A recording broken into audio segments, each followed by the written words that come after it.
உலகை எழுப்பும் ஞாயிறு அங்கே குடியிருப்பான். அவன் ஆனை முகத்தனின் அடியவர் மனத்தில் ஒளியாய் வந்து கொலுவிருப்பான்.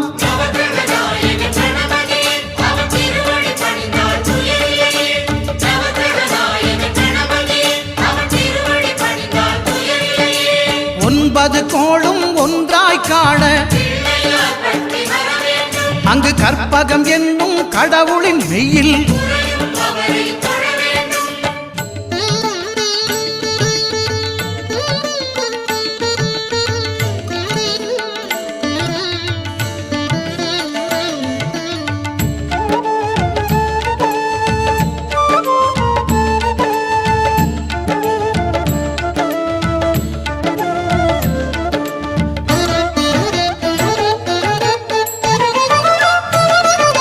திங்கள் பகவான் திருமுகம் காண